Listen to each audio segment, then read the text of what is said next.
Hi all, നമസ്കാരം. Chess Malayalam .comന്റെ ഒരു പുതിയ വീഡിയോയിലേക്ക് ഏവർക്കും ഹാർദവമായ സ്വാഗതം. കഴിഞ്ഞ വീഡിയോയിൽ നമ്മൾ ചെസ് ബോർഡിനെ കുറിച്ചാണ് നോക്കിയത്.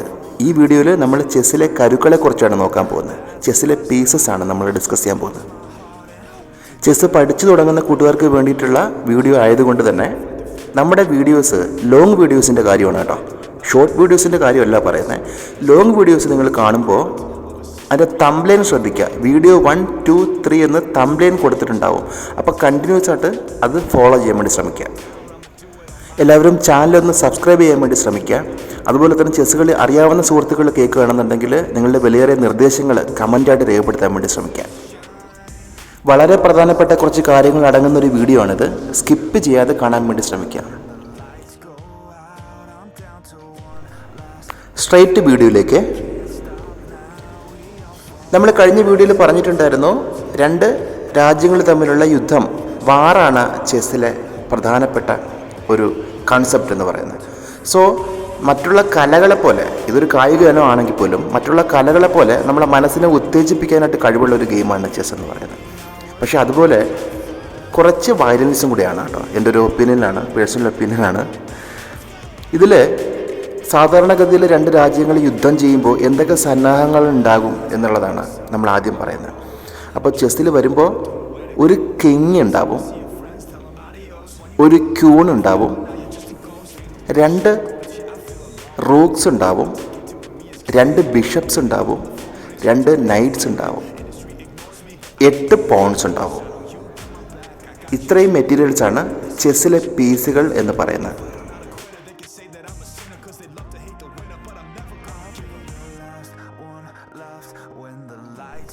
നമുക്കിവരെ മലയാളത്തിലൊന്ന് പരിചയപ്പെടാം.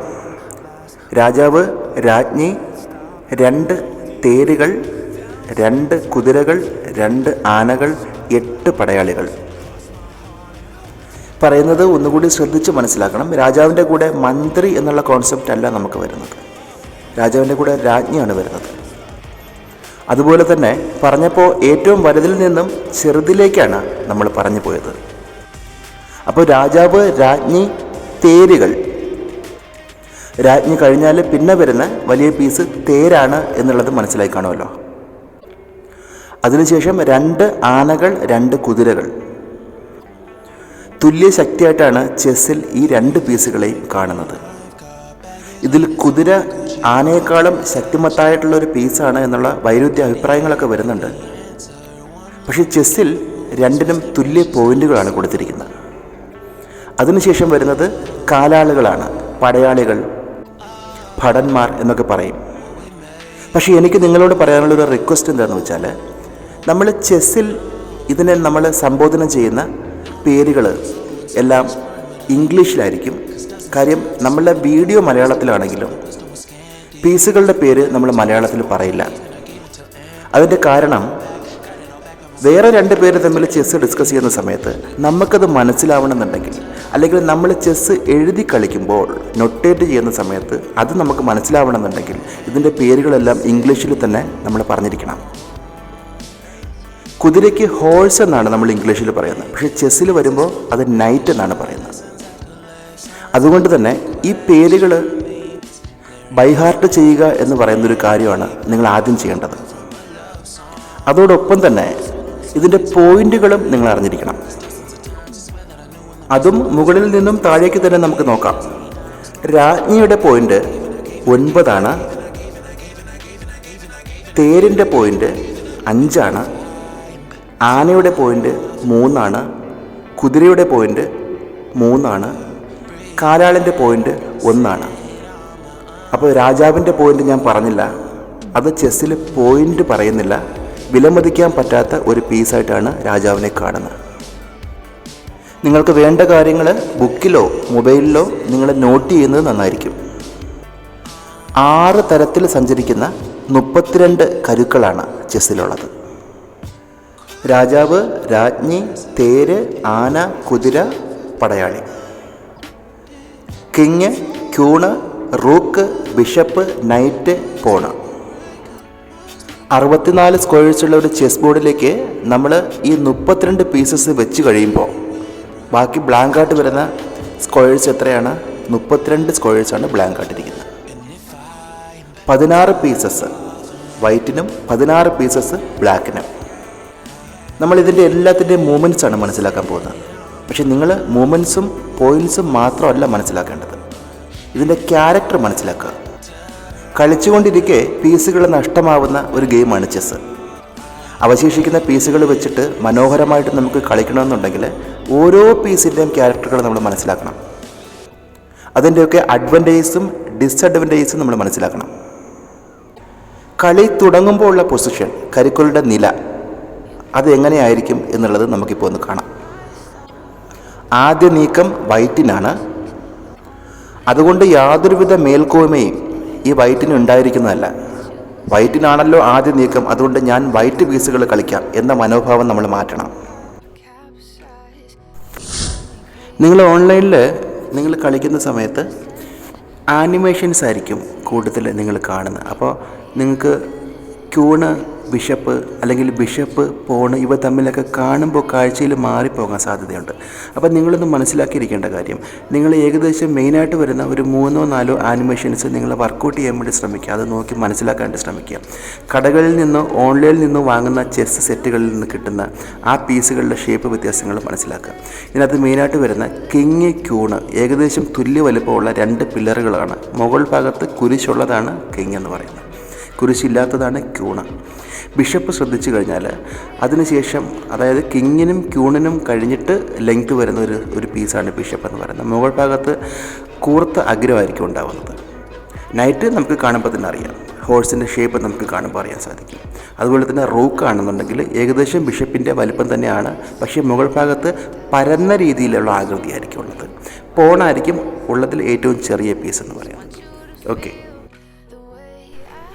ചെസ്സ് ക്ലോക്ക് ഉപയോഗിച്ചിട്ടാണ് ചെസ്സ് കളിക്കുന്നത്. ടൈം പ്രഷറാണ് ചെസ്സിൻ്റെ ഏറ്റവും വലിയൊരു പ്രത്യേകത. വളരെ വേഗം ആർക്കാണ് കളിക്കാൻ സാധിക്കുന്നത് അവരാണ് കളി ജയിക്കുന്നത്. അപ്പോൾ ചെസ് ക്ലോക്ക് ഉപയോഗിച്ച് കളിക്കുമ്പോൾ നമുക്ക് ഒരുപാട് കാര്യങ്ങൾ ആലോചിക്കാനായിട്ടുള്ള സമയം കിട്ടിയെന്ന് വരില്ല. അപ്പം എത്രയും പെട്ടെന്ന് നമുക്ക് കൂടുതൽ കാര്യങ്ങൾ ആലോചിക്കാൻ പറ്റുന്ന ആൾക്കാർക്ക് ഒരു നല്ല മൂവ്മെൻറ്റിലേക്ക് എത്താനായിട്ട് സാധിക്കും, നല്ലൊരു തീരുമാനത്തിലേക്ക് എത്രയും പെട്ടെന്ന് എത്താനായിട്ട് സാധിക്കും. ഓക്കെ,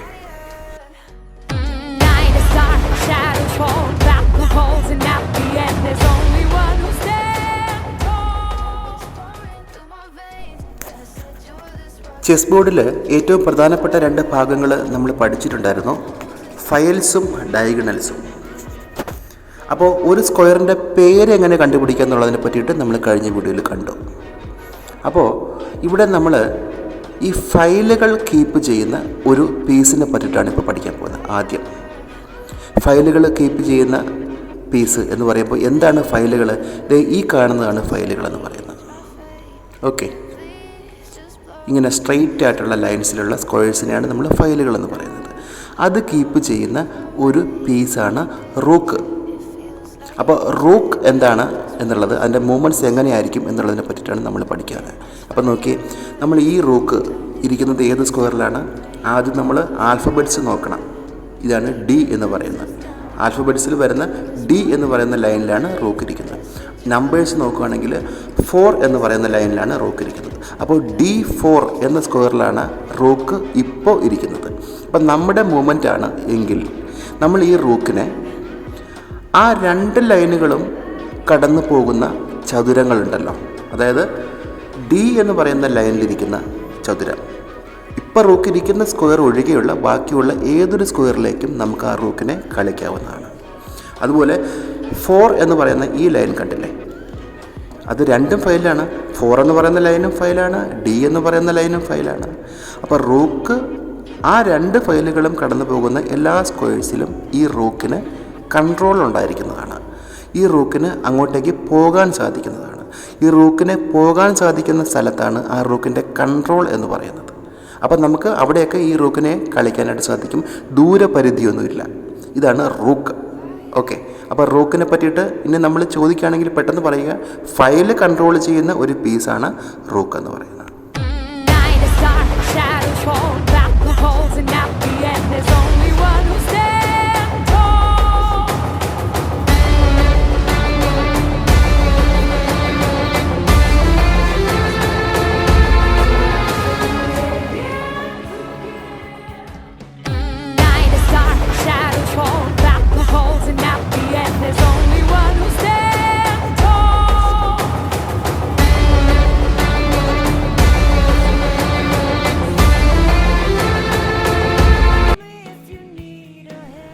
കഴിഞ്ഞ വീഡിയോയിൽ നമ്മൾ ഫയൽസിൻ്റെ കൂടെ നമ്മൾ നോക്കിയ ഒരു കാര്യമാണ് ഡയഗണൽസ് എന്ന് പറയുന്നത്. അതുകൊണ്ട് ഈ ഒരു ചതുര ശ്രേണിയാണ് ഡയഗണൽസ് എന്ന് പറയുന്നത്.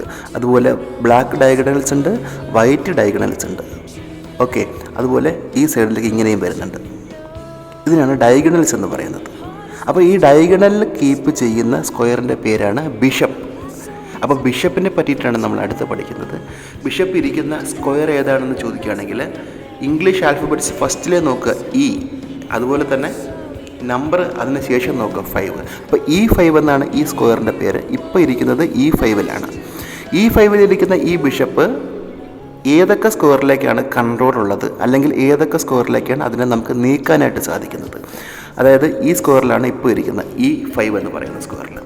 അവിടെ നിന്നും നമുക്ക് ഈ ഒരു 3 സ്ക്വയർ ഇങ്ങോട്ടും, ഇവിടെ നിന്ന് 4 സ്ക്വയർ ഇങ്ങോട്ട്, അതുപോലെ തന്നെ ഇവിടെ നിന്ന് 3 സ്ക്വയർ ഇങ്ങോട്ട്, ഇവിടെ നിന്ന് 3 സ്ക്വയർ ഇങ്ങോട്ട്. മനസ്സിലായോ? ഇത്രയും സ്ക്വയറിലേക്ക് ഈ ബിഷപ്പിന് കൺട്രോൾ ഉണ്ട്. ഈ ബിഷപ്പിന് നമുക്ക് കളിക്കാൻ സാധിക്കുന്നതാണ്. എതിരാളിയുടെ പീസ് അവിടെ ഇരിക്കുകയാണെങ്കിൽ നമുക്ക് വെട്ടിയെടുക്കാനും സാധിക്കും. അത് കുറച്ച് ഡീറ്റെയിൽ ആയിട്ട് നമ്മൾ പഠിക്കാൻ പോകുന്നേ ഉള്ളൂ. അപ്പോൾ ബിഷപ്പിൻ്റെ കൺട്രോൾ മനസ്സിലായില്ലേ? ഈ ബിഷപ്പ് ഇരിക്കുന്നത് B6ലാണ് എന്നിരിക്കട്ടെ. B6 എന്ന് പറയുന്ന സ്ക്വയറിലാണ് ഇരിക്കുന്നത്. അപ്പോൾ ഈ ബിഷപ്പിന് കൺട്രോളുള്ള സ്ക്വയറുകൾ ഏതൊക്കെയാണ്? ആ സ്ക്വയർ ഏതൊക്കെ ഡയഗണലിലാണോ കണക്റ്റ് ആയിട്ടിരിക്കുന്നത്. ഇപ്പോൾ ഓൾറെഡി അതൊരു ബ്ലാക്ക് ഡയഗണലാണ്. അപ്പോൾ ആ ബ്ലാക്ക് ഡയഗണലിൽ ടച്ച് ചെയ്തിരിക്കുന്ന ബ്ലാക്ക് ഡയഗണൽസ് ഏതൊക്കെയാണെന്നാണ് നമ്മൾ നോക്കുന്നത്. ഇതാണ് B6 സ്ക്വയർ എന്ന് പറയുന്നത്. അപ്പോൾ തീർച്ചയായിട്ടും ഇതുണ്ട്, ഇത് രണ്ടുമുണ്ട്, അതുപോലെ തന്നെ ഇപ്പുറത്തൊരു ഒരെണ്ണം ഇപ്പുറത്ത് കിടപ്പുണ്ട്. ഇങ്ങോട്ടേക്ക് നമുക്കൊരു 5 സ്ക്വയേഴ്സ് കിടപ്പുണ്ട്. ഇത്രയും സ്ക്വയറിലേക്ക് ആർക്ക് പോകാനായിട്ട് സാധിക്കും? ബിഷപ്പിന് പോകാനായിട്ട് സാധിക്കും. മനസ്സിലായോ?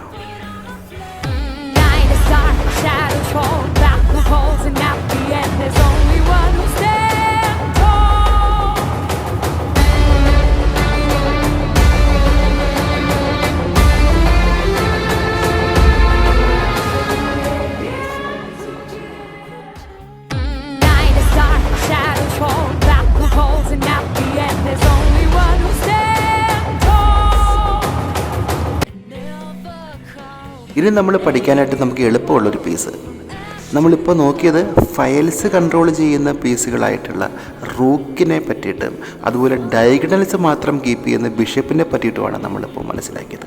ഇനി നമ്മൾ ഈ ഫയലും ഡയഗണലും കൂടി ഒരുമിച്ച് കൺട്രോൾ ചെയ്യുന്നൊരു പീസ് നമുക്കുണ്ടെങ്കിലോ കുറച്ചും കൂടി അഡ്വാൻറ്റേജ് ഉണ്ടാവില്ല ആ പീസിന്. കുറേ കൂടി ബലമുള്ള ഒരുപാട് സ്ക്വയറിലേക്ക് ആക്സസ് ചെയ്യാൻ പറ്റുന്ന ഒരു പീസായിട്ട് മാറില്ലേ അത്. അങ്ങനെയാണെങ്കിൽ ആ പീസ് ഏറ്റവും വലിയ പോയിൻ്റുള്ള ഒരു പീസ് ആയിരിക്കണ്ടേ. അങ്ങനെയാണെങ്കിൽ അത് ഏതായിരിക്കും? അതാണ് ക്യൂൺ. ഓക്കെ, അപ്പോൾ ആ ക്യൂണ് ഇപ്പോൾ ഇരിക്കുന്നത് കറക്റ്റായിട്ട് D4 എന്ന സ്ക്വയറിലാണെന്നിരിക്കട്ടെ. D4ഇരിക്കുന്ന ആ ക്യൂണ് ഫയൽസും കൺട്രോൾ ചെയ്യുന്നുണ്ട്, ഡയഗണൽസും കൺട്രോൾ ചെയ്യുന്നുണ്ട്. അപ്പോൾ ഈ ഫയലും ഈ ഡയഗണൽസും കടന്നു പോകുന്ന എല്ലാ ചതുരങ്ങളിലും ആർക്ക് പോകാനായിട്ട് സാധിക്കും? ക്യൂണിന് പോകാനായിട്ട് സാധിക്കും. ഈ ഒരു ലൈനിലേക്ക് പോകാം, ഈ ഒരു ലൈനിലേക്ക് പോകാം, ഈ ഒരു ഫയലിലേക്ക് പോകാം, ഇപ്പുറത്ത് പോകാം. അതുപോലെ അപ്പ് ആൻഡ് ഡൗൺ ഹോറിസോണ്ടലിയും അതുപോലെ വെർട്ടിക്കലിയും അത് സഞ്ചരിക്കും എന്നുള്ളതാണ്. റൂക്ക് സഞ്ചരിക്കുന്നത് പോലെ സഞ്ചരിക്കും, ബിഷപ്പ് സഞ്ചരിക്കുന്നത് പോലെയും സഞ്ചരിക്കും.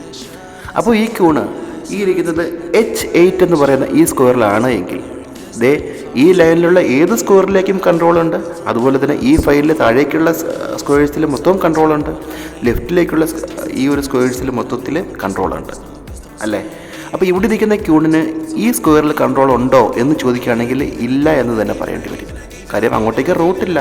റൂട്ടുള്ള എല്ലാ സ്ഥലത്തേക്കും ആർക്ക് കൺട്രോൾ ഉണ്ടാവും? ക്യൂണിന് കൺട്രോൾ ഉണ്ടാവും. അവിടെയൊക്കെ ഇരിക്കുന്ന എതിരാളിയുടെ പീസിനെ വെട്ടി മാറ്റാനായിട്ട് തീർച്ചയായിട്ടും ആർക്ക് സാധിക്കും? ക്യൂണിന് സാധിക്കും.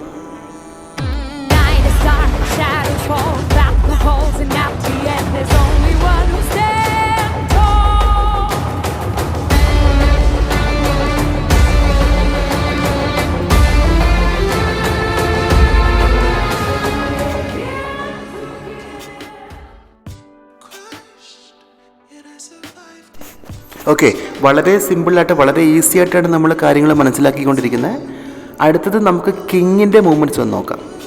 നമുക്ക് ഫയൽസും ഡയഗണൽസും കീപ്പ് ചെയ്യുന്ന 2 പീസുകളെ നമ്മൾ പഠിച്ചപ്പോൾ ക്യൂണിൻ്റെ മൂവ്മെൻറ്റ്സ് നമുക്ക് ഫ്രീ ആയിട്ട് കിട്ടി അല്ലേ. അപ്പോൾ ഈ 3 പീസുകളുടെ പ്രത്യേകത എന്തായിരുന്നു? നമുക്ക് എത്ര ദൂരം വേണമെങ്കിലും നമുക്ക് സഞ്ചരിക്കാനായിട്ട് സാധിക്കും. ദൂരപരിധിയില്ല എന്നുള്ളതാണ് 3 പീസുകളുടെ പ്രത്യേകത. അപ്പോൾ അടുത്ത് നമ്മൾ പഠിക്കാൻ പോകുന്ന കിങ്ങിനുള്ള ഒരു ഡ്രോബാക്ക് എന്ന് വെച്ച് കഴിഞ്ഞാൽ, അല്ലെങ്കിൽ കിങ്ങിൻ്റെ ഒരു പരിധി എന്ന് വെച്ച് കഴിഞ്ഞാൽ, കിങ്ങിന് ഈ പറഞ്ഞിരിക്കുന്ന ക്യൂൺ സഞ്ചരിക്കുന്ന ദിശകളിലൊക്കെ സഞ്ചരിക്കാനായിട്ട് സാധിക്കുമെങ്കിലും തൊട്ടടുത്തുള്ള ഒരു സ്ക്വയറിലേക്ക് മാത്രമേ മൂവ് ചെയ്യാനായിട്ട് സാധിക്കുകയുള്ളൂ എന്നുള്ളതാണ്. അത് ഫയൽ മുഖാന്തരമായിക്കോട്ടെ, ഡയഗണൽ മുഖാന്തരമായിക്കോട്ടെ. ഉദാഹരണത്തിന് ഈ D4 ഈ കിങ് തൊട്ടടുത്തുള്ള എല്ലാ സ്ക്വയറിലേക്കും സഞ്ചരിക്കും. തൊട്ടടുത്ത് എത്ര സ്ക്വയേഴ്സ് ഉണ്ട്? 1 2 3 4 5 6 7 8 8 ചതുരങ്ങളുണ്ട് അല്ലേ? അപ്പോൾ ഓരോ സ്ക്വയേഴ്സും നോക്കി, ഇതൊരു ഡയഗണൽ റിലേഷനാണ്, ഇതൊരു ഫൈൽ റിലേഷനാണ്, ഇതൊരു ഡയഗണൽ റിലേഷനാണ്, ഇതൊരു ഫൈൽ റിലേഷനാണ്. അപ്പോൾ ഡയഗണലും ഫൈൽസും തന്നെയാണ് ഇതിനകത്തുള്ളത്. പക്ഷേ ഡയഗണലും ഫൈൽസ് എന്നൊക്കെ പറയുമ്പോൾ സ്ക്വയേഴ്സ് കൂടുതലുള്ളതാണെന്നാണല്ലോ നമ്മൾ പഠിച്ചിരിക്കുന്നത്. ഇവിടെ സ്ക്വയേഴ്സ് കൂടുതലില്ല. തൊട്ടിരിക്കുന്ന ഒരു സ്ക്വയറിലേക്ക് മാത്രമേ കിങ്ങി പോകുള്ളൂ. അത് നാനാഭാഗത്തേക്കും പോകും എന്നുള്ളത് മാത്രമാണ് പ്രത്യേകത. അപ്പോൾ ഇവിടെ ഇരിക്കുന്ന സ്ക്വയറിന് 8 സ്ക്വയറിലേക്ക് സഞ്ചരിക്കാനായിട്ട് ആ കിങ്ങിന് സാധിക്കുമെങ്കിൽ ഇങ്ങേ അറ്റത്തിരിക്കുന്ന കോർണർ സ്ക്വയറിലിരിക്കുന്ന കിങ്ങിന് എത്ര സ്ക്വയറിലേക്ക് പോകാനായിട്ട് സാധിക്കും? സ്വാഭാവികമായിട്ടും ചിന്തിച്ച് നോക്കിയേ, ഈ വൈറ്റ്, ഈ ബ്ലാക്ക്, ഈ വൈറ്റ്, ഈ 3 സ്ക്വയറിലേക്ക് മാത്രമേ കിങ്ങിന് എന്തുള്ളൂ? കൺട്രോളുള്ളൂ. അവിടെ ഇരിക്കുന്ന എതിരാളിയുടെ പീസിനെ വെട്ടി മാറ്റാനായിട്ട് കിങ്ങിന് സാധിക്കുള്ളൂ അല്ലേ? അല്ലെങ്കിൽ ആ സ്ക്വയേഴ്സിലേക്ക് കിങ്ങിന് മൂവ് ചെയ്ത് വന്ന് നിൽക്കാനായിട്ട് സാധിക്കുള്ളൂ. അല്ലാതെ ഇവിടെ ഇരിക്കുന്ന കിങ്ങിന് ഇവിടെ ഇരിക്കുന്ന പീസിനെ എന്തെങ്കിലും ചെയ്യാനായിട്ട് സാധിക്കുമോ? സാധിക്കത്തില്ല. ഈ സ്ക്വയറിലേക്ക് കിങ്ങിന് ഇവിടുന്ന് ജമ്പ് ചെയ്ത് വരാൻ സാധിക്കുമോ? ഇല്ല. തൊട്ടടുത്തുള്ള ഒരു സ്ക്വയറിലേക്ക് മാത്രമേ കിങ്ങിനെ എന്ത് ചെയ്യാൻ പറ്റുള്ളൂ? മൂവ് ചെയ്യാനായിട്ട് സാധിക്കുള്ളൂ. കളിയുടെ തുടക്കത്തിൽ സെറ്റ് ചെയ്യുന്നത് ഇങ്ങനെയാണ്. അതായത് ചെസ് ബോർഡിൻ്റെ ഏകദേശം സെൻറ്ററിലായിട്ട് ഓപ്പോസിറ്റ് കളറിൽ കിങ്ങിനെ വെക്കുക. ബ്ലാക്ക് കിങ് വൈറ്റ് സ്ക്വയറിലും വൈറ്റ് കിങ് ബ്ലാക്ക് സ്ക്വയറിലും ആയിരിക്കും വരുന്നത്. അതുകൊണ്ട് തന്നെ കിങ്ങും ഓപ്പോസിറ്റ് ഡയറക്ഷനിൽ സ്ട്രൈറ്റ് ആയിട്ടിരിക്കും. അതിൻ്റെ തൊട്ടടുത്ത സ്ക്വയറിൽ ക്യൂണായിരിക്കും. അവയ്ക്ക് രണ്ടിനും വശങ്ങളിലായിട്ട് ബിഷപ്പ്, അതിനുശേഷം നൈറ്റ്, ഏറ്റവും വശങ്ങളിലായിട്ട് റൂക്ക്. ഇതാണ് ഇതിൻ്റെ സ്ഥാനം. കിങ്ങിൻ്റെ ഒരു കാസലിംഗ് നീക്കം കൂടിയുണ്ട്. അത് നമുക്ക് സെപ്പറേറ്റ് ആയിട്ടൊരു വീഡിയോ ചെയ്യേണ്ടതായിട്ട് വരും. അതുകൊണ്ട് ഇതിപ്പോൾ പറയുന്നില്ല. കിങ്ങിനെയും റൂക്കിനെയും കൂടി കളിക്കുന്ന ഒരു നീക്കം കൂടി ഇനി പറയാനായിട്ടുണ്ട് ഇതിൻ്റെ അകത്തെ. കിങ്ങുമായി ബന്ധപ്പെട്ടതാണ് ഡ്രോ എന്ന് പറയുന്ന പൊസിഷൻ. അതുപോലെ തന്നെ അതിൻ്റെ ചെക്ക് മേറ്റുകൾ, സ്റ്റേൽ മേറ്റുകൾ പോലുള്ള ഒരുപാട് കാര്യങ്ങൾ നമുക്ക് ഉൾപ്പെടുത്തിക്കൊണ്ടൊരു വീഡിയോ തീർച്ചയായിട്ടും ചെയ്യാം. പക്ഷേ ഇപ്പോൾ ജസ്റ്റ് ഒരു ഇൻട്രൊഡക്ഷൻ മാത്രമായിട്ട് കാണുക. അതുകൊണ്ട് കിങ്ങിൻ്റെ ഈ ഒരു മൂവ്മെൻറ്റ് മാത്രം മനസ്സിലാക്കുക.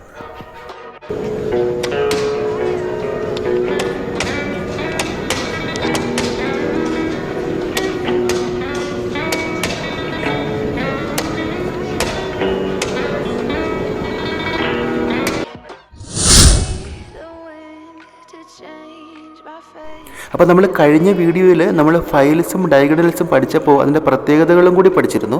ഈ ഫയൽ എന്ന് പറയുമ്പോൾ അതിൽ ഡാർക്ക് ആൻഡ് ലൈറ്റ് സ്ക്വയേഴ്സ് വരുന്നുണ്ട്. അപ്പം ഫയൽ കീപ്പ് ചെയ്യുന്ന ഈ റോക്കിന് എല്ലാ കളറിലേക്കും ചെന്നെത്താനായിട്ട് സാധിക്കുകയാണ്. എല്ലാ കളറിലുള്ള പീസിനെയും വെട്ടിയെടുക്കാനായിട്ട്.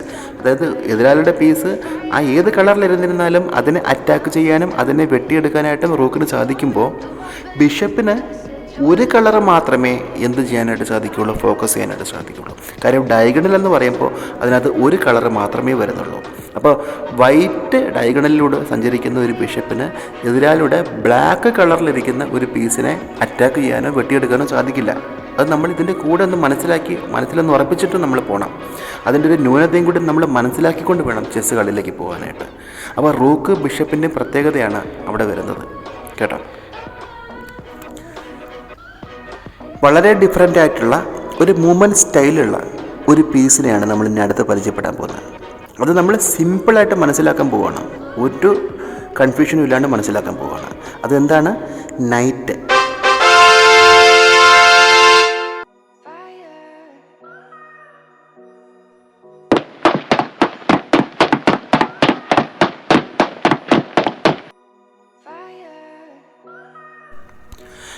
ഈ ബോർഡിൽ D6 എന്ന് പറയുന്ന ഈ സ്ക്വയറിലാണ് നമ്മുടെ നൈറ്റ് ഇരിക്കുന്നതെന്ന് വയ്ക്കുക. ഈ നൈറ്റ് ഏതൊക്കെ സ്ക്വയറിലേക്കാണ് മൂവ് ചെയ്യുന്നത്, ഇതിൻ്റെ മൂവ്മെൻറ്റ് എങ്ങനെയാണ്. ഇത് ജമ്പ് ചെയ്യാനായിട്ട് സാധിക്കുന്ന ഒരു പീസാണ്. അതായത് ഒരു പീസിൻ്റെ മുകളിലൂടെ ചാടിപ്പോകാനായിട്ട് സാധിക്കുന്ന ഒരു പീസാണ്. അപ്പോൾ നമ്മൾ പഠിച്ച ബിഷപ്പ്, റൂക്ക്, ക്യൂണ്, കിങ് ഇതിനൊന്നും ജമ്പ് ചെയ്യാനായിട്ട് പറ്റില്ല. അപ്പോൾ ഇതിന് മാത്രമേ ജമ്പ് ചെയ്യാനായിട്ട് സാധിക്കുള്ളൂ. അപ്പോൾ ഇത് എങ്ങോട്ടാണ് ജമ്പ് ചെയ്യുന്നതെന്ന് ചോദിക്കുകയാണെങ്കിൽ, ഇത് ഇംഗ്ലീഷിൽ നമ്മൾ എന്ന് എഴുതില്ലേ, ആ ഒരു പാറ്റേണിലാണ് ഇത് ജമ്പ് ചെയ്യുന്നത്. ആ പാറ്റേൺ എങ്ങനെയാണ് നമ്മളിതിനകത്ത് കണക്കാക്കുന്നത് എന്നുള്ളത് ഞാൻ പറയാൻ പോവുകയാണ്. ഇപ്പോൾ ഇരിക്കുന്ന ഈ D4 എന്ന് പറയുന്ന സ്ക്വയർ ഡാർക്കാണോ ലൈറ്റാണോ, ഈ ചതുരം ഡാർക്ക് കളറാണോ ലൈറ്റ് കളറാണോ? ഇത് ഡാർക്ക് കളറാണ്. അപ്പോൾ ഇവിടെ നിന്ന് വൈറ്റ് അല്ലെങ്കിൽ ലൈറ്റ് സ്ക്വയറിലേക്ക് മാത്രമേ എന്ത് ചെയ്യുള്ളൂ, ഈ നൈറ്റിന് സഞ്ചരിക്കാനായിട്ട് സാധിക്കുള്ളൂ.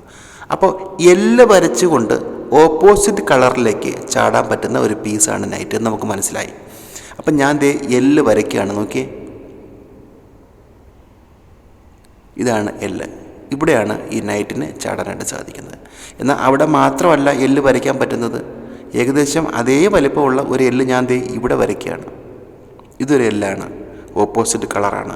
ആ രണ്ട് കാര്യങ്ങൾ നമ്മൾ ക്രോസ് ചെക്ക് ചെയ്യുകയാണ്. അതേപോലെ ഇവിടെ നിന്ന് ഇങ്ങനെ വരയ്ക്കുകയാണ്. ഇതും ആണ്, ഇതും ഓപ്പോസിറ്റ് കളറാണ്.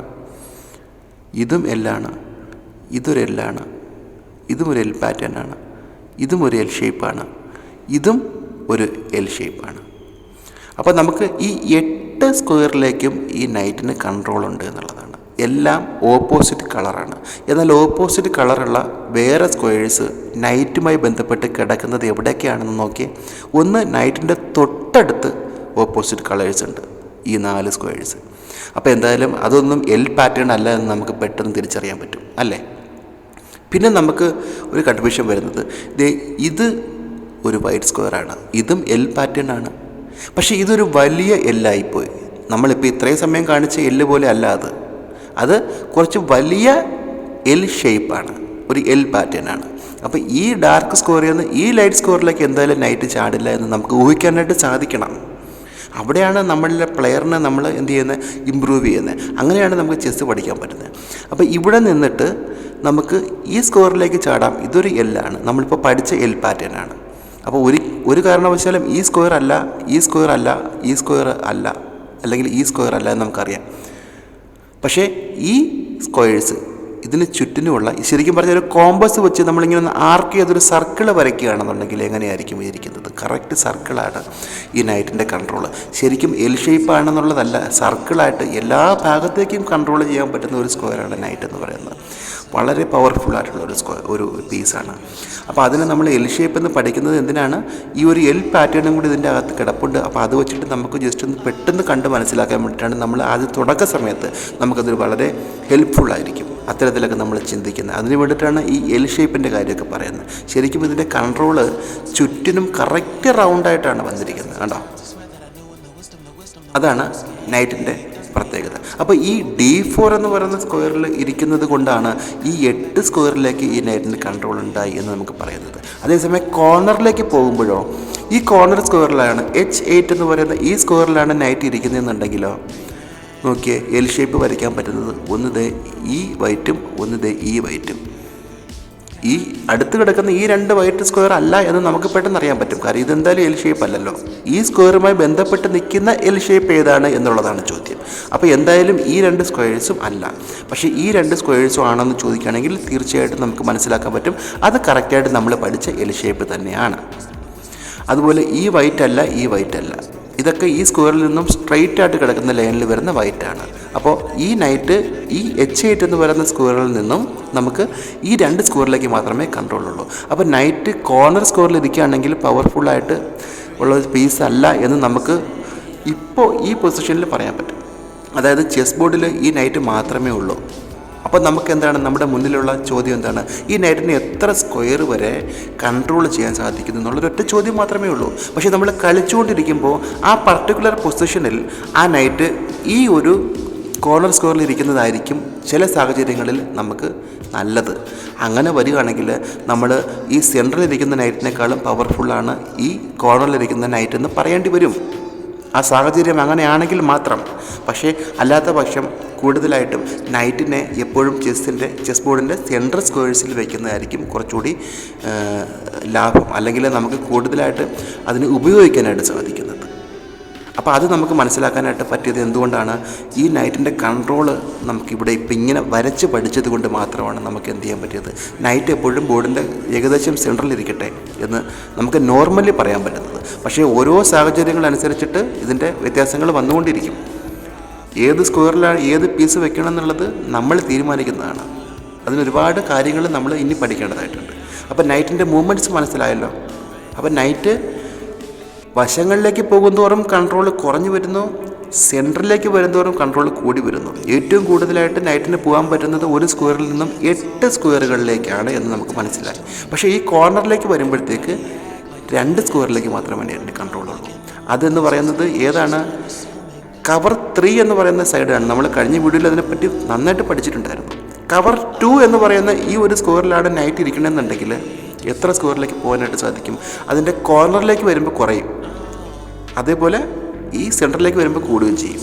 അത് നമുക്ക് ഓരോ പീസും ഓരോ സ്ക്വയറിലിരിക്കുമ്പോൾ എത്ര പീസിലാണ് കൺട്രോൾ ഉള്ളതെന്ന് ജസ്റ്റ് നമുക്ക് പ്രാക്ടീസ് ചെയ്ത് മനസ്സിലാക്കാവുന്നതാണ്.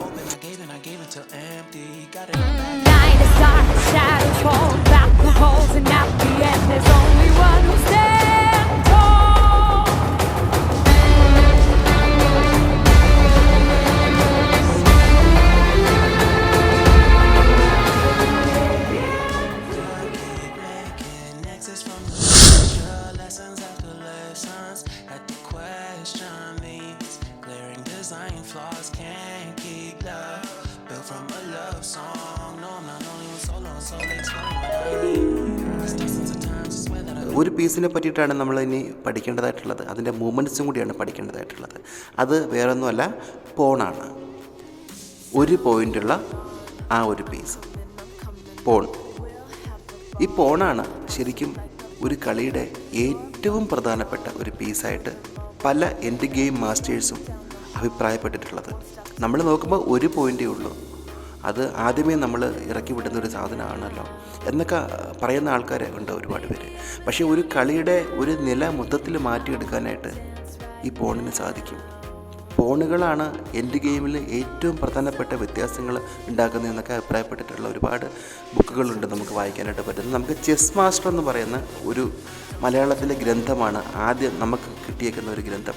അത് പണ്ട് TK ജോസഫ് എന്ന് പറയുന്ന കേരള ചെസ്സിൻ്റെ തലപ്പത്തുണ്ടായിരുന്ന ഒരു ആൾ എഴുതിയ ഒരു പുസ്തകമായിരുന്നു. വേറെ ബുക്കുകളൊന്നും മലയാളത്തിൽ ലഭ്യമല്ലായിരുന്നു. അതിലൊക്കെ ഈ പോണിൻ്റെ പ്രത്യേകതകളെ പറ്റിയിട്ടൊക്കെ പറഞ്ഞിട്ടുണ്ടായിരുന്നു. അപ്പോൾ പോണെന്ന് പറയുന്നത് ഏറ്റവും ചെറിയൊരു കാര്യമാണ് എന്നുള്ളൊരു ധാരണയൊക്കെ ഉണ്ടെങ്കിൽ അതങ്ങ് മാറ്റിയേക്കണം. നമുക്കതിനെ പറ്റിയിട്ട് ഡീറ്റെയിലായിട്ട് പഠിക്കാം. ഇതിൻ്റെ മൂവ്മെൻറ്റ്സ് എങ്ങനെയാണ് എന്നുള്ളതിനെ പറ്റിയിട്ടാണ് നമ്മളിപ്പോൾ നോക്കാൻ പോകുന്നത്. വളരെയധികം ശ്രദ്ധയോടു കൂടിയാണ് നമ്മൾ ചെസ്സിലെ കാര്യങ്ങൾ മനസ്സിലാക്കാനും അതുപോലെ ചെസ്സ് കളിക്കാനും. അപ്പോൾ നമ്മൾ പറഞ്ഞുകൊണ്ടിരിക്കുന്ന ചില കാര്യങ്ങൾ നിങ്ങൾ മിസ് ചെയ്ത് കഴിഞ്ഞാൽ അത് നിങ്ങൾക്ക് ഒരിക്കലും പിന്നെ തിരിച്ചൊന്ന് പോയിട്ട് അത് എടുത്ത് മനസ്സിലേക്ക് കൊണ്ടുവരാനായിട്ട് പറ്റാതെ വരും. അതുകൊണ്ട് എല്ലാ പോയിൻറ്റ്സും ഒന്ന് മനസ്സിലാക്കുക. അങ്ങനെ മനസ്സിലാക്കേണ്ട ഒരു ഗെയിം തന്നെയാണ് ചെസ്സ് എന്ന് പറയുന്നത്. അത് കളിക്കുമ്പോഴതുപോലെ തന്നെ നമ്മൾ കളിക്കുമ്പോഴും ചില മൂവ്മെൻറ്റ് മിസ് ചെയ്തു, ആ ഒരു സമയത്ത് നമുക്കത് നടത്താൻ പറ്റിയില്ലെങ്കിൽ പിന്നീട് നടത്താനായിട്ട് ഓപ്പണൻ്റ് നമ്മളെ സമ്മതിക്കില്ല. അതിനുള്ളൊരു അവസരം ഓപ്പണൻ്റ് നമുക്ക് തരില്ല. അപ്പോൾ അതുകൊണ്ട് അത് മിസ് ചെയ്യാണ്ട് വേണം നമുക്ക് പോകാനായിട്ട്. അത് വലിയ കളിക്കാർ പറഞ്ഞിട്ടുള്ള ഒരു കാര്യമാണ്, അത് കേട്ട ഒരു ഓർമ്മയാണ്. അപ്പോൾ ഇവിടെ നമ്മൾ ആദ്യം കണ്ട ഒരു പിക്ചറാണ് അതേണ്ട ഇത്. ചെസ്സ് സെറ്റ് ചെയ്തിരിക്കുന്ന സമയത്ത് ഇങ്ങനെയായിരിക്കും പൊസിഷനുള്ളത്. ആദ്യത്തെ മൂവ് വൈറ്റ്, പിന്നീട് ബ്ലാക്ക്, അങ്ങനെ കണ്ടിന്യൂ ചെയ്ത് പോകുന്നൊരു ഗെയിമാണ്. അപ്പോൾ ഇങ്ങനെയാണ് ചെസ്സ് സെറ്റ് ചെയ്യുന്നത്. അപ്പോൾ സെറ്റ് ചെയ്യുമ്പോൾ നോക്കിയാൽ ഇതിൻ്റെ H1 എന്ന് പറയുന്ന ഒരു സ്ക്വയർ എവിടെയാണ് വരുന്നത്? ഒന്നുകൂടെ, H1 എന്ന് പറയുന്ന സ്ക്വയർ എവിടെയാണ് വരുന്നത്? അതായത് H എന്ന് പറയുന്നത് ഇതാണ്, 1 എന്ന് പറയുന്നത് ഈ ലൈനാണ്. അപ്പോൾ H1 എന്ന് പറയുന്ന സ്കോർ ഇതാണ്. ഇത് എങ്ങനെയാണ് കണ്ടുപിടിക്കുക എന്നുള്ളത് നമ്മൾ കഴിഞ്ഞ വീഡിയോയിൽ നമ്മൾ ഒരുപാട് നോക്കിയതാണ്. വീണ്ടും ഞാനത് പറഞ്ഞുകൊണ്ടിരിക്കുകയാണ്. അപ്പോൾ അത് അത്രത്തോളം പ്രാധാന്യമുള്ള കാര്യമാണ്. H1 സ്കോർ ഇതാണ്. അപ്പോൾ വൈറ്റ് കളിക്കുന്ന ആളിൻ്റെ പീസുകൾ ഈ ഒരു ഭാഗത്ത് വരണം. ആ റൈറ്റ് സൈഡിൽ ഈ റൂക്ക്, H1ൽ ഈ റൂക്ക് വരണം. ഇങ്ങനെ വന്നാൽ മാത്രമേ നമുക്ക് നൊട്ടേറ്റ് ചെയ്യാൻ സാധിക്കുള്ളൂ. ഇങ്ങനെ വെച്ചിട്ടാണ് ചെസ്സ് കളിക്കേണ്ടത്. ഇങ്ങനെ വെച്ച് കളിക്കുന്ന ചെസ്സിനാണ് അംഗീകാരം കിട്ടുന്നത്. അല്ലെങ്കിൽ ഒരു ആർബിട്രോട് നമ്മളൊരു കാര്യം ചോദിക്കുകയാണ്, അല്ലെങ്കിൽ ആരോടെങ്കിലും ഒരു അഭിപ്രായം ചോദിക്കുകയാണെങ്കിൽ അദ്ദേഹം പറഞ്ഞു വരുന്ന നൊട്ടേഷൻസ് നമുക്ക് ഇതിനകത്ത് വെക്കണമെന്നുണ്ടെങ്കിൽ ബോർഡ് ഇങ്ങനെ ഇരിക്കണം എന്നുള്ളതാണ്. അല്ലാണ്ട് ഈ ബോഡി ഇങ്ങനെ തിരിഞ്ഞൊന്നിരിക്കാൻ പാടില്ല. അപ്പോൾ വൈറ്റ് കളിക്കുന്ന ആളിൻ്റെ റൈറ്റ് സൈഡിൽ H1 എന്ന് പറയുന്ന റൂക്ക് പൊസിഷൻ വരണം എന്നുള്ളതാണ്. അപ്പോൾ ഞാൻ പറഞ്ഞു വന്നത് വേറൊന്നുമല്ല, ഇതിനകത്ത് വരുന്ന ഈ പോണ് കണ്ടോ, പോണ് വരുന്ന സ്റ്റാർട്ടിങ് റോ എന്ന് പറയുന്നത് ഇതാണ്. പോണിരിക്കുന്ന ആ ലൈൻ 2 എന്ന് പറയുന്ന ഒരു ലൈനിലാണ് വരുന്നത്. ആൽഫബറ്റ്സ് പറയണ്ട, ആൽഫബറ്റ്സ് വരുന്നത് ഈ വരുന്ന വെർട്ടിക്കലി വരുന്ന ഫയലിലല്ലേ ആൽഫബറ്റ്സ് വരുന്നത്. ഇപ്പോൾ ഹൊറിസോണ്ടലി വരുന്ന ലൈനിലൊക്കെ നമ്പേഴ്സാണ് വരുന്നത്, കണ്ടല്ലോ. അപ്പോൾ 2 എന്ന് പറയുന്ന ലൈനിലും 7 എന്ന് പറയുന്ന ലൈനിലുമാണ് പോണുകൾ വരുന്നത് എന്ന് നമുക്ക് മനസ്സിലാക്കാൻ പറ്റുമല്ലോ. ഇനി ഈ പോണിൻ്റെ നീക്കം എന്ന് വെച്ച് കഴിഞ്ഞാൽ ബാക്കിയുള്ള എല്ലാ പീസുകളും എങ്ങോട്ടാണോ കൺട്രോൾ ഉള്ളത്, ഏതൊക്കെ സ്ക്വയറിലോട്ടാണോ കൺട്രോൾ ഉള്ളത്, ആ സ്ക്വയറിലേക്ക് ഇതിന് സഞ്ചരിക്കാനായിട്ട് സാധിക്കും. അല്ലെങ്കിൽ ഇത് സഞ്ചരിക്കുന്ന സ്ക്വയറൊക്കെ അതിന് കൺട്രോൾ ഉണ്ട് എന്ന് നമുക്ക് പറയാനായിട്ട് സാധിക്കും. ശരിയാണല്ലോ, ഒരു വ്യത്യാസവും ഇല്ലല്ലോ, ഒരു തർക്കവുമില്ല. പക്ഷെ പോണിന് സഞ്ചരിക്കുന്ന സ്ക്വയറിലും കൺട്രോളുള്ള സ്ക്വയറിലും വ്യത്യാസം ഉണ്ടാകും. അതായത് കൺട്രോൾ ഉള്ള സ്ക്വയറും സഞ്ചരിക്കുന്ന സ്ക്വയറും തമ്മിൽ എന്താണ് ഞാൻ ഈ പറഞ്ഞതിനകത്തുള്ള വ്യത്യാസം എന്നുള്ളത് വളരെ സിമ്പിളായിട്ട് മനസ്സിലാക്കി തരാം. നമ്മൾ ഒരു ദിശയിലേക്ക് സഞ്ചരിക്കുന്നു എന്നുണ്ടെങ്കിൽ ആ ദിശയിലേക്ക്, ആ സഞ്ചരിക്കുന്ന ആ ദിശയിലേക്ക് അവിടെയൊക്കെ നമുക്ക് സഞ്ചരിക്കാനായിട്ട് സാധിക്കും. അവിടെയൊക്കെ കൺട്രോൾ ഉണ്ട്. അപ്പോൾ അവിടെ ഇരിക്കുന്ന പീസുകളെ വെട്ടാനും സാധിക്കും, അവിടെ ഇരിക്കുന്ന സ്ക്വയർ ലിസ്റ്റിലേക്കൊക്കെ നമുക്ക് നീക്കാനും സാധിക്കും, നമുക്ക് അങ്ങോട്ടേക്ക് എത്തിപ്പെടാനും സാധിക്കും. അതുകൊണ്ട് തന്നെ അവിടെ ഇരിക്കുന്ന എതിരാളിയുടെ പീസിനെ വെട്ടാനും സാധിക്കും. പക്ഷെ പോണിനെ സംബന്ധിച്ചിടത്തോളം സഞ്ചരിക്കുന്ന സ്ഥലത്തോട്ടൊന്നും അല്ല കൺട്രോൾ ഉള്ളത്. ഇതിങ്ങനെ സ്ട്രെയിറ്റായിട്ട് മാത്രം മൂവ് ചെയ്യുന്ന ഒരു പീസാണ്. ഫോർവേഡ്, മുന്നോട്ട് മാത്രം, അതിന് പുറകോട്ട് പോകാനായിട്ട് സാധിക്കില്ല. അത് കീപ്പ് ചെയ്യുന്ന ഷേപ്പ് ഏതാണെന്നതും കൂടി പറയാതെ മനസ്സിൽ വെച്ചോ. ഫയലാണ് കീപ്പ് ചെയ്യുന്നത്. അത് ഇരിക്കുന്ന ഫയൽ, അതിപ്പോൾ ഇരിക്കുന്നത് വേണ്ട ഈ ഇരിക്കുന്ന പോണാണെന്നുണ്ടെങ്കിൽ ഈ ഇരിക്കുന്ന A എന്ന് പറയുന്ന ആൽഫബറ്റ് ഫയൽ നോക്കി വെർട്ടിക്കലായിട്ട് കിടക്കുന്ന ഈ ഒരു ഫയൽ മാത്രമാണ് അത് കീപ്പ് ചെയ്യുന്നത്. അങ്ങോട്ടേക്ക് മാത്രമായിരിക്കും അത് മൂവ് ചെയ്യുന്നത്. ഓരോ മൂവ്മെൻറ്റ് വെച്ചിട്ടായിരിക്കും ചെയ്യുന്നത്. ഓരോ സ്ക്വയർ മാത്രമേ ഈ പോണിനെ സഞ്ചരിക്കാനായിട്ട് സാധിക്കുകയുള്ളൂ. അപ്പോൾ ഇവിടെയാണ് ഈ ഇരിക്കുന്ന പോണാണെന്നുണ്ടെങ്കിൽ ഈ പോണ് സഞ്ചരിക്കുന്നത് എങ്ങോട്ടാണെന്ന് ചോദിക്കുകയാണെങ്കിൽ അത് സ്ട്രെയിറ്റ് ആയിട്ടേ പോവുള്ളൂ. പക്ഷേ ഒരു മൂവിൽ ഒറ്റ സ്ക്വയർ മാത്രമേ അത് മൂവ് ചെയ്യാനായിട്ട് സാധിക്കുകയുള്ളൂ. ഇവിടെ നിന്ന് ഇങ്ങോട്ടേക്ക് വെക്കാനായിട്ട് സാധിക്കുകയുള്ളൂ. അതുപോലെ ഇവിടെ നിന്ന് ഇങ്ങോട്ടേക്ക് വെക്കാനായിട്ട് സാധിക്കുകയുള്ളൂ. ഇനി ഇതിൻ്റെ പ്രത്യേകത വരുന്നത് ഇതിൻ്റെ കൺട്രോൾ നോക്കിക്കോ. ഇതിൻ്റെ കൺട്രോൾ വരുന്നത് ഡയഗണലി ആയിരിക്കും. അതും 1 സ്ക്വയർ ആയിരിക്കും. ഇങ്ങോട്ടേക്ക് മൂവ് ചെയ്യുന്നു, അത് ശരിയാണ്. പക്ഷേ ഇതിൻ്റെ കൺട്രോള്, എതിരാളിയുടെ പീസിനെ വെട്ടിയെടുക്കാൻ പറ്റുന്ന കൺട്രോൾ എന്ന് പറയുന്നത് ഈ ഡയഗണലി വരുന്ന ഒരു സ്ക്വയർ ആയിരിക്കും. ഇവിടെ ഇരിക്കുന്ന ഈ പോണിനെ, ഈ ഇരിക്കുന്ന പോണിനെ അല്ലെങ്കിൽ ഈ ഇരിക്കുന്ന ഏത് പീസിനെയോ കിങ്ങിനെ ഒഴിച്ചിട്ട് ഏത് പീസ് എതിരാളിയുടെ കിങ്ങിനെ വെട്ടാൻ പറ്റില്ല എന്ന് നമ്മൾ പറഞ്ഞിട്ടുണ്ടായിരുന്നല്ലേ. അപ്പോൾ എതിരാളിയുടെ വേറെ ഏതെങ്കിലും പീസാണ് ഈ ഒരു സ്ക്വയറിലേക്ക് ഇരിക്കണമെന്നുണ്ടെങ്കിൽ ആ പീസിനെ ആർക്ക് വെട്ടാനായിട്ട് സാധിക്കും? ഈ ഇരിക്കുന്ന പോണിനെ വെട്ടാനായിട്ട് സാധിക്കും. അതുപോലെ തന്നെ ഇപ്പുറത്തെ സൈഡിലാണെങ്കിലും ഡയഗണലി ആണ് വരുന്നത്, അത് 1 സ്ക്വയർ ആണ്. ഇവിടെ ഇരിക്കുന്ന പോണിന് ഇത് ഡയഗണലി ആണല്ലോ, അതുകൊണ്ട് ഇവിടെ ഇരിക്കുന്ന ഒരു പീസിനെ വെട്ടാൻ സാധിക്കുമെന്ന് ചോദിക്കുകയാണെങ്കിൽ ഇല്ല, ഒറ്റ സ്ക്വയർ ഡയഗണലിൽ വരണം. അതാണ് പോണിൻ്റെ കൺട്രോൾ എന്ന് പറയുന്നത്. അവിടെ ഇരിക്കുന്ന പീസിനെ ക്യാപ്ചർ ചെയ്യാനായിട്ട് ആർക്ക് സാധിക്കും? പോണിന് സാധിക്കും. വേറെ ഒരു പ്രത്യേകത, ഈ പോണിന് ബാക്കിലേക്ക് സഞ്ചരിക്കാനായിട്ട് സാധിക്കില്ല, ഫ്രണ്ടിലേക്ക് മാത്രമേ ഉള്ളൂ. അപ്പോൾ പോണിൻ്റെ സ്റ്റാർട്ടിങ് റോ എന്ന് പറയുന്നത് ഏതാണ്? ഈ 2 എന്ന് പറയുന്ന ലൈനാണ്. അപ്പോൾ സ്റ്റാർട്ടിങ് റോയിൽ നിന്ന് ഈ പോണിന് വേണമെങ്കിൽ മാത്രം 2 സ്ക്വയർ കളിക്കാനായിട്ട് സാധിക്കും, ജമ്പ് ചെയ്യാനായിട്ട് സാധിക്കും. ഓക്കെ, അതിനുശേഷം അതിന് ജമ്പ് ചെയ്യാൻ പറ്റില്ല, അല്ലെങ്കിൽ 2 സ്ക്വയർ കളിക്കാൻ പറ്റില്ല. ഓരോ സ്ക്വയർ വീതം മാത്രമായിരിക്കും ഇത് ഫ്രണ്ടിലേക്ക് മൂവ് ചെയ്ത് പോകുന്നത്. വേറെ ഒരു പ്രത്യേകത എന്താണെന്ന് വെച്ച് കഴിഞ്ഞാൽ ഈ പോണ് സഞ്ചരിച്ച് ഏറ്റവും അവസാനത്തെ നിരയിലെത്തുമ്പോൾ അവിടെ ഏതെങ്കിലും ഒരു പീസായിട്ട് പ്രൊമോട്ട് ചെയ്യാനായിട്ട് നമുക്ക് സാധിക്കും, കിങ് ഒഴിച്ച്. അതായത് ഈ പോണ് ഇവിടെ നിന്ന് ഇങ്ങനെ സഞ്ചരിക്കുന്നു, അത് കഴിഞ്ഞ് ഓപ്പണൻ്റെ മൂവാണ്, അതിനുശേഷം വീണ്ടും നമ്മൾ മൂവ് ചെയ്യുന്നു. നമ്മൾ ഈ പോണിനെ അങ്ങനെ മൂവ് ചെയ്യിപ്പിച്ച് ഏറ്റവും അവസാനത്തെ ഈ ഒരു നിരയിലേക്ക്, അതായത് 8 എന്ന് പറയുന്ന ഈ ഒരു ലൈനിലേക്ക് നമ്മൾ എത്തിച്ചു കഴിഞ്ഞാൽ അവിടെ എപ്പോഴാണോ ആ പോൺ എത്തുന്നത് ആ സമയത്ത് ഇതിനെ നമുക്കിഷ്ടമുള്ളൊരു പീസായിട്ട് വാഴിക്കാനായിട്ട് സാധിക്കും. അതിനാണ് പ്രൊമോഷൻ എന്ന് പറയുന്നത്. സാധാരണഗതിയിൽ വലിയ പീസായിട്ടുള്ള ക്യൂണിനെയാണ് എല്ലാവരും വാഴിച്ച് കാണുന്നത്. അത് ക്യൂൺ പ്രൊമോഷനാണ് നടത്തുന്നത്. കിങ്ങിനെ പ്രൊമോട്ട് ചെയ്യാനായിട്ട് സാധിക്കില്ല. ഒരു പോണ് കൊണ്ടുപോയിട്ട് അവിടെ വേറൊരു പോണായിട്ട് പ്രൊമോട്ട് ചെയ്യേണ്ട കാര്യവും നമുക്കില്ല. അവിടെ പോൺ എത്തിക്കഴിഞ്ഞാൽ നമുക്ക് ഒരു പ്രൊമോഷനും വേണ്ട എന്ന് അവകാശപ്പെട്ടിരിക്കാനും നമുക്ക് റൈറ്റില്ല.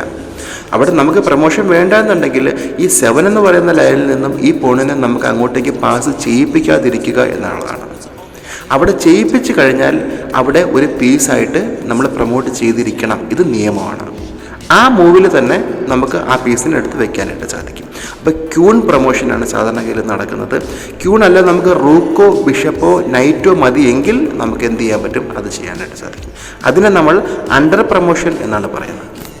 ഓക്കെ, അപ്പോൾ ഇതാണ് പോണിൻ്റെ പ്രത്യേകതകൾ എന്ന് പറയുന്നത്. പോണ് സ്ട്രെയിറ്റ് മാത്രമേ സഞ്ചരിക്കൂ, ഓരോ സ്ക്വയർ മാത്രമേ സഞ്ചരിക്കുകയുള്ളൂ. സ്റ്റാർട്ടിംഗ് റോ സെക്കൻഡ് ആയതുകൊണ്ട് ഇവിടെ നിന്ന് എടുക്കുമ്പോൾ നമുക്ക് 2 സ്ക്വയർ ചാടിക്കാനായിട്ട് സാധിക്കും. അതിനുശേഷം ഓരോ സ്ക്വയർ വീതം. അതിനുശേഷം കുറച്ച് മൂമെൻറ്റ്സ് കഴിഞ്ഞ് വീണ്ടും നമ്മൾ സ്റ്റാർട്ടിംഗ് റോ എന്ന് പറയുന്ന ഈ ഒരു റോയിൽ നിന്നാണ് നമ്മൾ പോണ് സ്റ്റാർട്ട് ചെയ്യുന്നുണ്ടെങ്കിൽ നമുക്ക് വേണമെങ്കിൽ 2 സ്ക്വയർ കളിക്കാനായിട്ട് സാധിക്കും. വേണ്ടെങ്കിൽ നമുക്ക് സിംഗിൾ മാത്രം മതി. പക്ഷേ അതിനുശേഷം നമുക്ക് എന്ത് ചെയ്യാൻ പറ്റുള്ളൂ, ഓരോ സ്ക്വയർ വീതം മാത്രമേ ചാടാനായിട്ട് സാധിക്കുള്ളൂ. വേറൊരു പ്രത്യേകതയുണ്ട്, അതൊരു വലിയ പ്രത്യേകതയാണ്, നമുക്ക് പഠിക്കാനായിട്ട് കുറച്ചുകൂടി പ്രയാസമുള്ളൊരു കാര്യമാണ്. അതുകൂടി നമുക്കൊന്ന് നോക്കാം. ഇതിൻ്റെ കൂടെ തന്നെ നമ്മളിപ്പോൾ പഠിച്ചത് സ്റ്റാർട്ടിംഗ് റോയിൽ നിന്ന്, അതിപ്പം ഈ സെക്കൻഡ് ലൈൻ മാത്രമല്ല, ബ്ലാക്കിൻ്റെ സ്റ്റാർട്ടിംഗ് റോ ഏതാണ് പോണിൻ്റെ, ഈ 7th ആണ് അല്ലേ, 7th റാങ്കാണ് ഈ പോണിൻ്റെ സ്റ്റാർട്ടിംഗ് റോ എന്ന് പറയുന്നത്. ബ്ലാക്കിൻ്റെ, നമ്മുടെ ആണെങ്കിലോ സെക്കൻഡ് ആണ് അല്ലേ. അപ്പോൾ നിങ്ങൾ നോക്കി, ഇവിടെ നിന്ന് നമുക്ക് ഡബിള് ജമ്പ് ചെയ്യാനായിട്ട് സാധിക്കും, ഡബിൾ സ്ക്വയറിലേക്ക് നമുക്ക് ചാടാനായിട്ട് സാധിക്കും. അതായത് 3 എന്ന് പറയുന്ന ലൈനിനെ ജമ്പ് ചെയ്തുകൊണ്ട് നമുക്ക് എങ്ങോട്ട് ചാടാനായിട്ട് സാധിക്കും, 4ലേക്ക് ചാടാനായിട്ട് സാധിക്കും എന്നാണ് ഇനി പറയുന്നത്. അപ്പോൾ ഇവിടെ N% ഉദാഹരണം ഞാനിവിടെ കാണിക്കാം. F5-ലിരിക്കുന്ന ഈ ഒരു പോണ് കണ്ടോ, ഈ പോണിനെ നമ്മൾ ഈ F4-ലേക്ക് നമ്മൾ കളിക്കാനായിട്ട് നമുക്ക് സാധിക്കും എന്നാണ് ഞാൻ ഈ പറയുന്നത്. അങ്ങനെ നമ്മൾ കളിക്കുമ്പോൾ ഏത് സ്ക്വയറാണോ നമ്മൾ ജമ്പ് ചെയ്ത് പോകുന്നത്, ഇവിടെ ഏത് സ്ക്വയറാണ് നമ്മൾ ജമ്പ് ചെയ്ത് പോകുന്നത്, ഈ F3 എന്ന് പറയുന്ന ഈ സ്ക്വയറാണ് നമ്മൾ ജമ്പ് ചെയ്ത് പോകുന്നത്. ശരിയാണല്ലോ. ആ സ്ക്വയറിൽ ഓപ്പണൻറ്റിൻ്റെ പോണിൻ്റെ കൺട്രോൾ ഉണ്ടെങ്കിൽ, ഓപ്പണൻറ്റിൻ്റെ എന്തിൻ്റെയാണ്, ഓപ്പണൻറ്റിൻ്റെ പോണിൻ്റെ കൺട്രോൾ ഉണ്ടെങ്കിൽ അവർക്ക് നമ്മളെ ഈ F4-ലേക്ക് കളിച്ച ഈ പോണിനെ വെട്ടിയെടുക്കാൻ സാധിക്കും. അത് വെട്ടിയെടുക്കുമ്പോൾ ആ പോണിനെ വെട്ടിയെടുത്തിട്ട് ഈ പോണിനെ വെക്കുന്നത് F3-ലായിരിക്കും എന്നുള്ളതാണ് വ്യത്യാസം. മറ്റുള്ള പീസുകൾ അങ്ങനെയല്ല, നമ്മൾ ഏത് സ്ക്വയറിൽ നിന്നാണോ ആ പീസിനെ വെട്ടിയെടുക്കുന്നത്, ആ പീസ് ഇരിക്കുന്നത്, ആ പീസിനെ അവിടെ നിന്ന് നമ്മൾ കൈകൊണ്ട് എടുക്കുന്നു, നമ്മൾ പീസിനെ അങ്ങോട്ടേക്ക് വെക്കുന്നു. അങ്ങനെയാണ് നമ്മൾ വെട്ടിയെടുക്കുന്നത്. പക്ഷേ ഇവിടെ മാത്രം വ്യത്യാസം എന്താണെന്ന് വെച്ച് കഴിഞ്ഞാൽ, F ലൈനിലിരിക്കുന്ന ഈ പോണിനെ നമ്മൾ ഡബിൾ കളിക്കുമ്പോൾ ഈ F3 ആണ് നമ്മൾ ജമ്പ് ചെയ്യുന്നത്. അത് നമ്മൾ ഓർക്കണം. അപ്പം നമുക്ക് എളുപ്പമായിട്ട് ഇത് മനസ്സിൽ നിൽക്കും.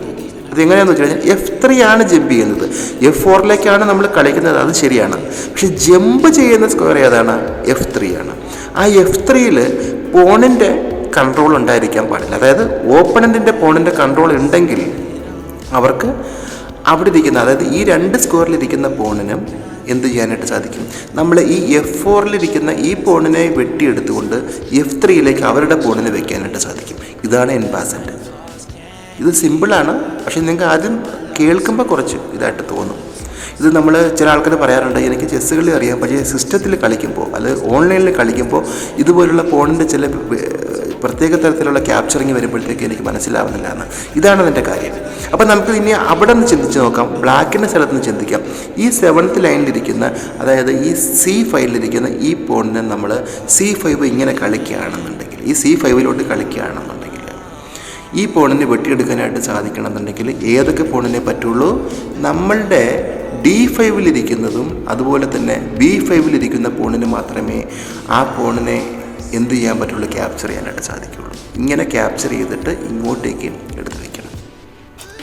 എങ്ങോട്ടേക്ക് എടുത്ത് വയ്ക്കണം, അവർ അത് ശരിക്കും B6-ലോട്ടാണ് കളിച്ചത് എങ്കിൽ, അല്ലെങ്കിൽ C5-ലിരിക്കുന്ന പോണിനെ അവർ C5-ലേക്കാണ് കളിച്ചത് എങ്കിൽ നമ്മൾ ഇവിടെ നിന്ന് കട്ട് ചെയ്ത് അവർ C6-ലേക്കാണ് കളിച്ചത് എങ്കിൽ നമ്മൾ എങ്ങനെ വെട്ടുമായിരുന്നോ അതേപോലെ തന്നെ വെട്ടണം. അതാണ് N% എന്ന് പറയുന്നത്. നിങ്ങൾ ചെയ്ത് നോക്കുക. ഈ പറയുന്ന കാര്യങ്ങളെല്ലാം നിങ്ങളുടെ ഇരിക്കുന്ന ചെസ് ബോർഡിനകത്തേക്ക് വെച്ച് കറക്റ്റായിട്ട് ചെയ്ത് കളിച്ച് നോക്കുക. അപ്പോഴാണ് നിങ്ങൾക്ക് കുറച്ചുകൂടി വ്യക്തമായിട്ട് മനസ്സിലാവുന്നത്. ഒരാൾ വേണമെന്ന് നിർബന്ധമൊന്നുമില്ല. നമ്മൾ ഒറ്റയ്ക്ക് ഒരു ചെസ് ബോർഡിൽ ഇരുന്നിട്ട് ഒരുപാട് കാര്യങ്ങൾ നമുക്ക് മനസ്സിലാക്കാനും പഠിക്കാനും പ്രാക്ടീസ് ചെയ്യാനായിട്ട് സാധിക്കും. അപ്പോൾ N% വീണ്ടും വെച്ച് നോക്കുക. ഓക്കെ, ഈ പോണ അവസാനം സഞ്ചരിച്ച് അവസാന സ്കോറിൽ എത്തുന്ന സമയത്ത് പ്രൊമോഷൻ്റെ കാര്യം മറന്നു പോകരുത്. അങ്ങനെ പ്രൊമോട്ട് ചെയ്യുന്ന സമയത്ത് നമുക്ക് ഓൾറെഡി കളിച്ചുകൊണ്ടിരിക്കുക നമുക്കൊരു ക്യൂണ് നിലവിലുണ്ട്. അങ്ങനെ ഇരിക്കുമ്പോഴും നമുക്ക് വീണ്ടും അടുത്ത ക്യൂണിനെ എന്ത് ചെയ്യാൻ പറ്റും? സ്ഥാനക്കയറ്റം കൊടുക്കാനായിട്ട് സാധിക്കും. അടുത്ത ക്യൂണിനെ നമുക്ക് പ്രൊമോട്ട് ചെയ്യാനായിട്ട് സാധിക്കും. അപ്പോൾ നമ്മൾ ചില സെറ്റുകൾ മേടിക്കുമ്പോൾ നമുക്ക് അതിനകത്ത് എക്സ്ട്രാ ക്യൂൺസ് ഉണ്ടാവും. ആ ക്യൂണിനെ നമുക്ക് വീണ്ടും എടുക്കാം. അല്ലെങ്കിൽ ചില ആൾക്കാർ ചെയ്യുന്നത് എങ്ങനെയാണെന്ന് വെച്ച് കഴിഞ്ഞാൽ ഈ ഇരിക്കുന്ന റൂക്ക് ചിലപ്പോൾ ഏതെങ്കിലും റൂക്ക് വെട്ടി മാറ്റി വെച്ചിട്ടുണ്ടാവും. ആ റൂക്കിനെടുത്ത് തലതിരിച്ച് വെക്കും. എന്നിട്ട് അത് ക്യൂണാണെന്ന് പറയാം. ഇത് എൻ്റെ ക്യൂണാണ് എന്ന് പറഞ്ഞിട്ട് ആ റൂക്കിനെടുത്ത് തലതിരിച്ച് വെക്കും. അപ്പം നമ്മളെ കയ്യിൽ വേറൊരു ക്യൂൺ ഉണ്ടെങ്കിലും നമുക്ക് എന്ത് ചെയ്യാൻ പറ്റും? ഇത് നമ്മളെ ക്യൂണാണെന്ന് പറഞ്ഞിട്ട് നമുക്ക് പ്രൊമോട്ട് ചെയ്തെടുക്കാൻ പറ്റും. അപ്പോൾ ഒരു ക്യൂൺ ഇരിക്കെ നമുക്ക് 2, 3, 4 ക്യൂണിനെ നമുക്ക് എന്ത് ചെയ്യാനായിട്ട് സാധിക്കും? പ്രൊമോട്ട് ചെയ്യാനായിട്ട് സാധിക്കും എന്നുള്ള നിയമം മറന്നു പോകരുത്. അപ്പോൾ നമ്മൾ ഇന്നത്തെ വീഡിയോയിൽ നോക്കിയത് എല്ലാ പീസുകളുടെയും മൂവ്മെൻറ്റ്സാണ് നോക്കിയത്. അപ്പോൾ ഇത് ഒരു വലിയൊരു വീഡിയോ ആയിട്ട് എനിക്ക് തോന്നി. കുറേ സമയമായിട്ട് സംസാരിക്കുന്നുണ്ട് ഞാൻ.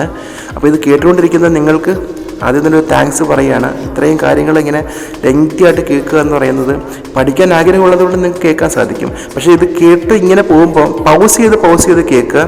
അത് നിങ്ങൾ ജസ്റ്റ് അതിനകത്ത് വെച്ച് നോക്കുക, മൂവ്മെൻറ്റൊക്കെ ചെയ്ത് നോക്കുക. ഇതൊക്കെ ജസ്റ്റ് എവിടെയെങ്കിലും നോട്ട് ചെയ്ത് വെക്കുക. നമുക്ക് ഒരു കളി എങ്ങനെയായിരിക്കും ഇനി കളിക്കുന്നത്, സാധാരണഗതി കളിക്കുമ്പോൾ എന്തൊക്കെയാണ് നമ്മൾ ഇനി നേരിടാൻ പോകുന്ന അടുത്ത കാര്യങ്ങൾ എന്നൊക്കെ നമുക്ക് ഡീറ്റെയിൽ ആയിട്ട് നമുക്ക് അടുത്ത വീഡിയോയിൽ നോക്കാം.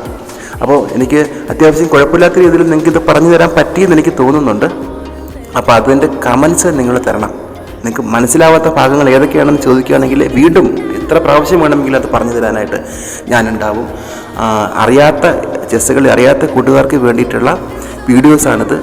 അപ്പോൾ ഉപകാരപ്പെട്ടു എന്നുണ്ടെങ്കിൽ ചാനൽ സബ്സ്ക്രൈബ് ചെയ്യുക, നിങ്ങൾ സപ്പോർട്ട് തരിക. അടുത്ത വീഡിയോയ്ക്ക് വേണ്ടിയിട്ട് ജസ്റ്റ് ഞാൻ അടുത്ത വീഡിയോ പോസ്റ്റ് ചെയ്യുമ്പോഴത്തേക്ക് നിങ്ങൾക്ക് അറിയണമെന്നുണ്ടെങ്കിൽ നിങ്ങൾ ആ ബെൽ ബട്ടൺ ജസ്റ്റ് ഒന്ന് ക്ലിക്ക് ചെയ്യുക. അപ്പോൾ അത്തരത്തിൽ നമുക്ക് മുമ്പോട്ട് പോകാം. ഓക്കെ അല്ലേ? വൈൻഡപ്പ് ചെയ്യുന്നതിന് മുൻപായിട്ട് നിങ്ങളുടെ ചെസ്സ് കളി അറിയാത്ത സുഹൃത്തുക്കൾക്ക് വീഡിയോ ഒന്ന് സെൻഡ് ചെയ്ത് കൊടുക്കാൻ മറക്കണ്ട. പഠിക്കുന്ന സമയത്ത് അരോചകത്വം തോന്നുകയും പഠിച്ച് കഴിയുമ്പോൾ നമുക്കൊരുപാട് ലഹരി തോന്നുകയും ചെയ്യുന്ന ഒരു ഗെയിമാണ് ചെസ്സ്. chessmalayalam.com-ൻ്റെ പുതിയൊരു വീഡിയോയുമായിട്ട് നമുക്ക് ഉടനെ തന്നെ കാണാം.